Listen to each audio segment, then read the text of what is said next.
Minasan konnichiwa and welcome to Shogo's podcast. So, as usual, I am in the oxygen room. I just got into the room, so I'm not sleepy or anything yet.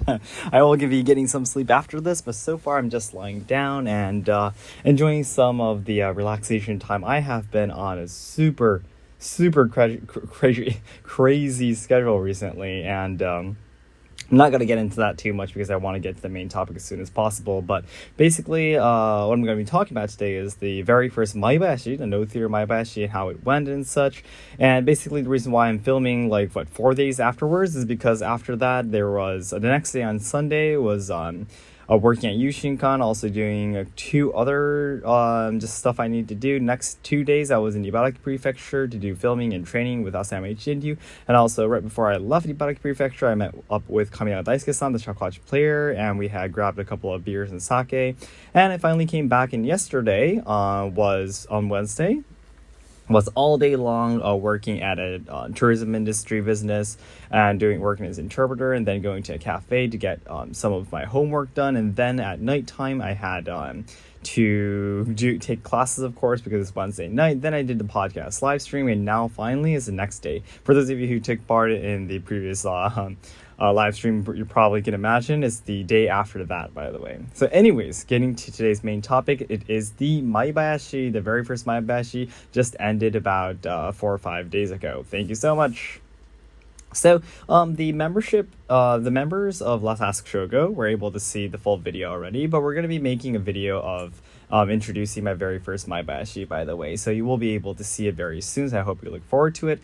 But to make a long story short, I would give myself I would probably give myself 6.5 out of 10. That's kind of like how it was, how the results were. And in the comments, the members were really kind. They were saying, "No, Show, you did a great job," and everything like that. But first of all, I can absolutely say is that my techniques and my experiences, I just really lack a lot of experience in techniques in the first place. So it can't be perfect in the first place. But even if I can't be perfect, there were some parts that I made I could have done better. Yeah, it's still really difficult though. Again, as I explained before, Maibayashi is basically the one less formal style of no theater. I mean, the most formal style of no theater is basically wearing the mask, putting on the costume, and having 8 people singing the chorus and all 4 instruments and such. But Maibayashi is one less formal version, so you don't put on the mask, you don't wear the gorgeous kimono, the costume, but just dance in the family crest kimono.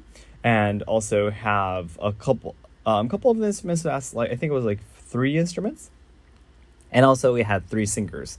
So it's one less formal version. But for a person who is training, is still in training, Maibayashi is already really difficult. And the most difficult part about it is that once you have the instruments in the play, basically, of course, you have to dance and sing along with the instruments. You can't just ignore the instruments, right? Basically, it's like a musical. Basically, you have a chorus team, you have the instruments, and you have the main character on stage doing the dancing and the singing and such. The same thing as a musical. So you can't ignore the music, right? I mean, your dancing and movements have to be together. For example, if it was a musical, it has to be together with the lights, has to be together with the music, so on and so forth. So it's very difficult because no theater has a really unique beat and tempo they have to go by. And the tempo and beat is really difficult because it's not always the same, obviously. It changes, gets faster, gets slower, depending on the part of the song. And because it's all people doing it, and there is no, for example, person in the front,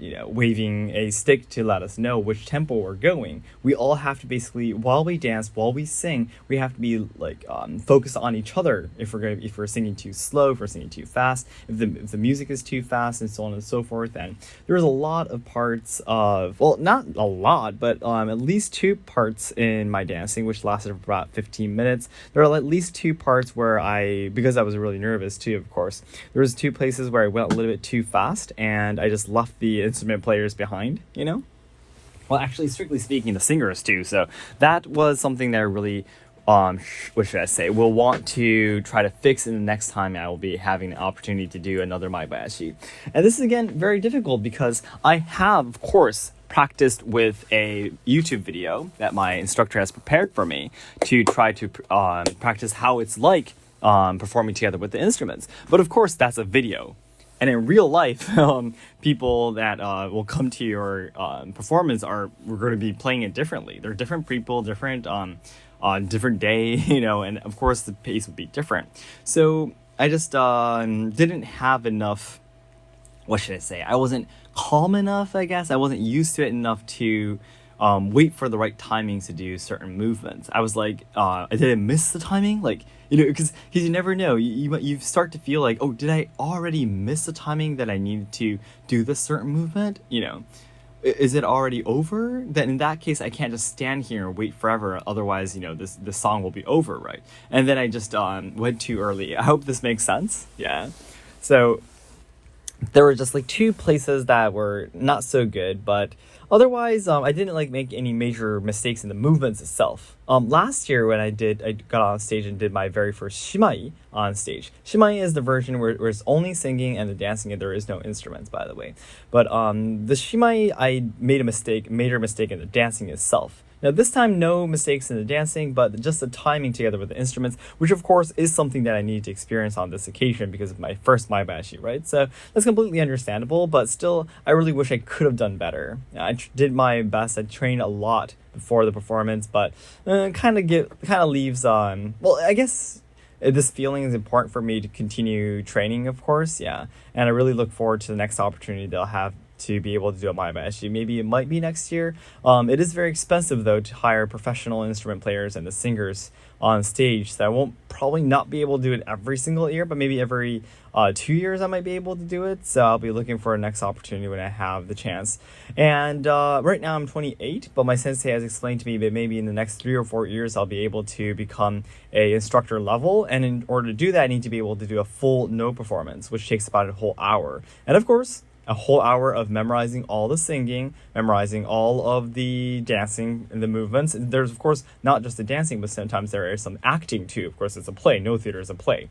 So you need to memorize all of that. And I don't know what I'm going to be doing yet, of course. I still don't know that many songs, but I'm really looking forward to the next 3 years that I might be able to get there. And until then, this Maebayashi was a really good experience for me. And I was really happy that I took the courage or took the chance of doing it, I mean, I could have just said no and maybe wait till next year, but I'm really glad that I said yes and I took the challenge, so I'm really happy about that.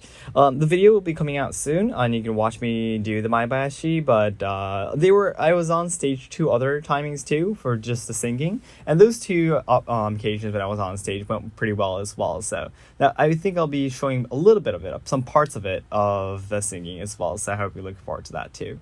So then everyone, as I always say, the ultimate goal of my life is to make all Japan lovers' dreams come true. So I know there's a lot of people studying Japanese willing to come to Japan to study, travel, or work, or even train our traditional culture and such. However, I am very afraid that Japan will not be able to make everyone's dreams come true in the future, because we're facing a lot of social problems, we are losing our traditional culture, and the younger generations who are supposed to be carrying on the good things about Japan are dying because of all the social issues being shoved against them.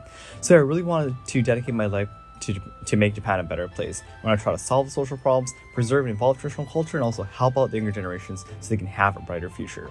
And to do this, the nearest goals I have right now is to achieve 100,000 subscribers on my new Let's Ask Seki Sensei channel, achieve 100 online lesson students, and try to invite 50 guests to the Yushinkan Samurai experience. And there's so many other things that I'm doing. This is just all inside the description box. I hope you can take a look before you go. Alright guys, thank you so much for listening, and I'll talk to you again soon. Bye bye.